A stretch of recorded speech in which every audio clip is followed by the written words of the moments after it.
Well, still on the matter, in endorsing the state of emergency in Rivers State, the two legislative chambers, that's the Senate and the House of Representatives, made recommendations on the way forward. The Senate appealed to the president to allow it to invoke its constitutional powers to enable it set up a joint National Assembly committee to oversight the affairs of the administration in Rivers State, assuming legislative functions and not the Federal Executive Council as proposed by the president. While the legislators want the president to review or terminate the state of emergency at any time within the 6 months based on progress made about peace.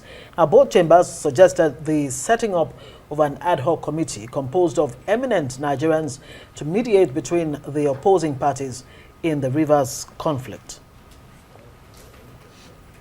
Well, for more on these recommendations, let's bring in Senior Fellow of the Center for Democracy and Development, Jibril Ibrahim. Thank you so much for being here tonight. Thank you. Before we get to the recommendations by the National Assembly, there have been some developments I'd like to get your reactions on. For instance, barely 24 hours after resuming, the sole administrator has been meeting with some stakeholders.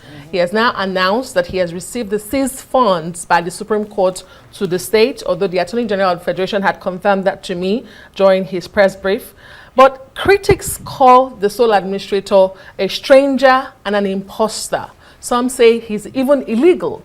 Do you think his legitimacy or the lack of it thereof may hinder his work to stabilize Rivers State? Also, we've heard from Governor Fubara, who has not been seen since this state of emergency, and he has denied all the allegations leveled against him. Does it exonerate him and indict the federal government? What are your thoughts?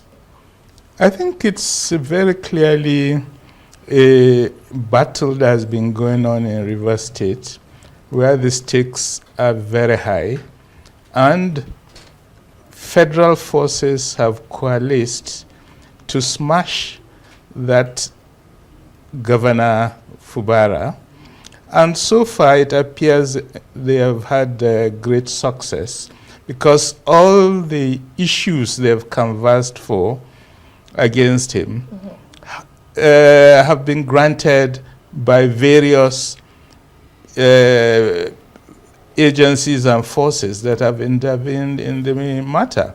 And even the question of the Supreme Court saying they are not releasing the money, they have not reversed their position. They have not assessed whether this transition has occurred. So how come the money has been released with such fast moves? It means clearly that this is a political game of high stakes.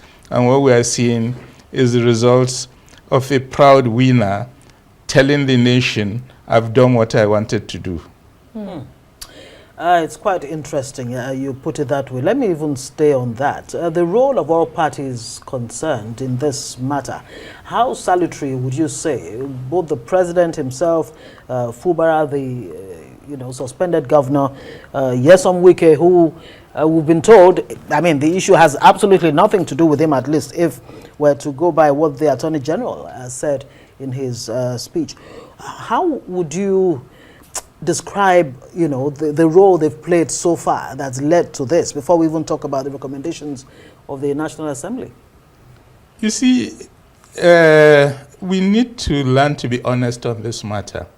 We've seen Wike on television many times saying that this is a war he's engaged in, and he's been reeling off his victories one after the other. 1, 2, 3. So for somebody to say he's not a factor means they are trying to toy with our intelligence. Let's state the facts as we know it. This is a problem that had a clear history that's known to every Nigerian. Fubara was an ally and suppletive of Wike when Wike was governor. He was placed there as somebody to do the bidding of Wike. He became governor and decided to assert his independence. Wike came out on TV and said, "Obey me or I will smash you." Fubara said, "I will not obey you." And then 4 sets of forces acting in unison, worked to smash Fubara. First of all, Wike himself made demands. The very first meeting when President Tinubu intervened, they didn't give Fubara an opportunity to say how this thing will be resolved.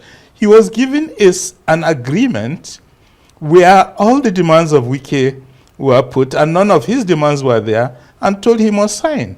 He signed, he couldn't implement. So Wike came out clearly in that and won his battle. The second issue is at the level of the president himself, who throughout his interventions in this matter have always laid blame with one party, Fubara, and never mentioned any issue about his own ally. Third issue, the judiciary intervened in this thing. It went right to the Supreme Court. The Supreme Court granted all of Wike's prayers and rejected all of Fubara's prayers. So the judiciary became an active player, and they also worked towards smashing Fubara. The final actor was the National Assembly. All the legal opinions I've had said President had no powers to remove the governor. They removed it. The National Assembly decided to support the president's move of removing him, in spite of the fact that they knew they didn't have the numbers to provide 2/3 majority for that removal. Yes. Because they didn't have the numbers, they decided to disobey the Constitution flagrantly and do a voice vote where there are no numbers. The Constitution says count those who say yes, count those who say no. And for the Senate, you needed 72. Yeah. For the House of Representatives, you needed 240. How can you do a vote and you don't give us numbers? It means in law and in respect of our Constitution, there is no vote from the National Assembly supporting the state of emergency. In that case, how can you now suddenly decide, in spite of the Supreme Court ruling, that you've returned this money, everything has been resolved, when we all saw that there was no vote? So I think we need to learn to tell ourselves the truth on this matter. It is state power being used in a naked way in a partisan battle in which all these forces, the presidency, the Federal Executive Council, the National Assembly, and the Supreme Court all came together with a plan to smash this government they didn't want. You're a very lucky man if you say you've had only one interpretation of the matter on ground, that the president does not have constitutional powers. For some of us, it's been very confusing because even lawyers, senior lawyers, cannot agree on the Constitution and what the judgment, the Constitution says on the matter. Right. But let me ask you, can there be genuine reconciliation if the FCT minister continues to be absolved from any wrongdoing? The National Assembly has now set up a committee as one of its recommendations of eminent Nigerians to bring warring parties to the table. But if the president, his Attorney General of the Federation, do not see the FCT minister as a party to this crisis, do you think that the National Assembly does recognize the role of the FCT minister, and can there be that genuine reconciliation? Well, for the first point you raised, what all lawyers agree on is that there is no specific provision in Section 305 of the Constitution that allows the president to remove a governor. There is no lawyer who has said there's that provision. Some lawyers have argued it is implied. Yes. But if it is implied and not stated, then it's not it is not a point in law. Yeah. So that is very clear, and that's why I'm saying all lawyers are clear. On this issue of reconciliation, I've already outlined the four forces that came together, and they've won all their prayers. They have achieved all their objectives. So when they say, okay, we'll set up a committee for reconciliation, it's what's called poetry.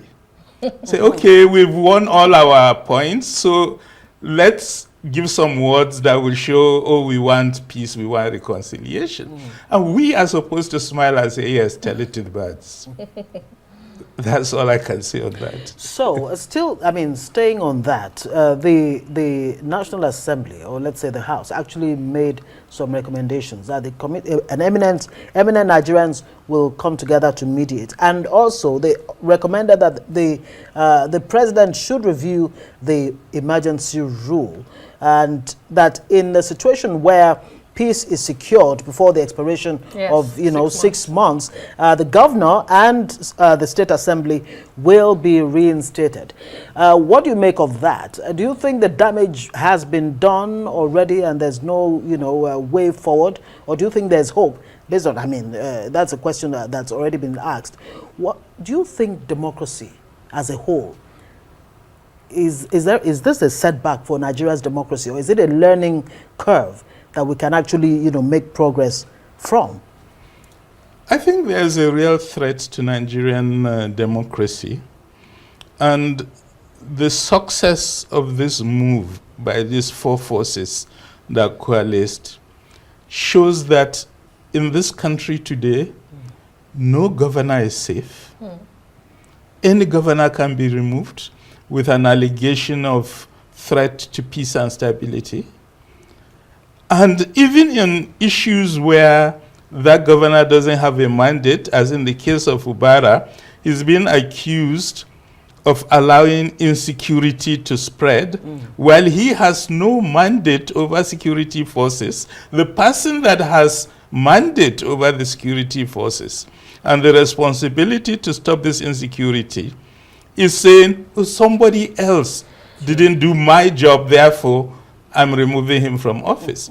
So this is what is called the use of naked power, because you feel you have reached a position where you are in total control of available forces, and therefore you can do what you want. This means this search for reconciliation and review to return the governor is all part of the poetry I'm talking about. Nobody is supposed to take that seriously, and when they say it, they are saying it in a way that makes it clear, I'm just saying it because I should say something nice, but please don't listen to me. I'm not serious about this. It's just words that you say after you have smashed somebody and you feel you have to say a couple of nice words to reduce the violence of the destruction you have done on that person. But I think there's one issue that they are not looking at. Right. Okay. In all these issues about a fight to finish, the victims are the people of Rivers State. They've elected somebody as their governor. They have shown significant support for that person. They have shown their deep unhappiness at the way in which these four forces came together to smash a power that they feel represents their interests. And I think when we play politics with such extreme intentions, we sometimes forget the most important factor, which is there are Nigerian citizens who are victims of this, and they may have a limit for how long they will continue to tolerate it. In other words, do you foresee this declaration extending beyond 6 months? Because you do paint a very gloomy picture here. If not, what is the pathway to reconciliation? Because as we are told, it is only a reconciliation that can lift this declaration, albeit unconstitutional, illegal, state capture, as it has been described. You see, this thing, the stakes are very high because there is a relevant date, and that relevant date is February 2027. There will be elections on that date, and the issue is who will deliver the votes of Rivers. We all know that's the issue. So if you tell me, oh, we'll see if we can resolve this in less than 6 months and return to status quo ante, I'll say, well, what happened to the strategic objective? Unfortunately for me, I'm a political scientist, so I look at the forces at play. Right. And the forces at play are clear. The objectives that are targeted are extremely clear. and where they want to reach is known to every Nigerian. Which is the There's root no cause, secret over this issue. of the crisis. Yeah. That's what you're talking about. That's right. Okay, so I mean, what it really is the way forward? We still need to ask. I mean, how can this crisis be resolved in a way that favors the people of Rivers State, not just the people of Rivers State, you know, Nigerians as a whole, and also address the issue of politics of impunity that seems to be, you know, taking a whole life of its own in Nigeria? The way forward is to go back to political science. I've been doing it for 50 years, so that's the only thing I know. The first issue is that Nigerians are deeply committed to federalism as a political system. In a federal system, the president cannot remove a governor he's quarreling with. When you do that, you are threatening the very foundations of federalism. Secondly, in this whole issue, there are citizens who have concerns and who are opposed to some of these actions. By continuing to act as if citizens don't matter and have no voice and have no ability to act, you are taking a risk of pushing the country towards a precipice. I call on the president to think about the political implications in terms of risk analysis. And that risk analysis will point out to the president that you may push these people to a point of no return. It is not in anybody's interest to push this matter to a point of no return. So please reflect, Mr. President. Turn back those wheels of victory and look for a genuine pathway to peace, and that pathway is clear. Every day, Wike is on TV saying he owns politics in Rivers State, and he will smash anybody who challenges How that. do we end the And cause that of Wike impunity? is a minister in this cabinet. So don't tell me it's difficult to find a reconciliation when you have a key actor whose behavior you can control because he works for you. Well, I guess we'll have to leave it there. Jibril Ibrahim is Senior Fellow, the Center for Democracy and Development. Thank you so much for joining us on Newsnight. It would be nice to have you back again because this is We've not seen the last of it. We Yes. haven't. Thank you so much, Professor. Thank you.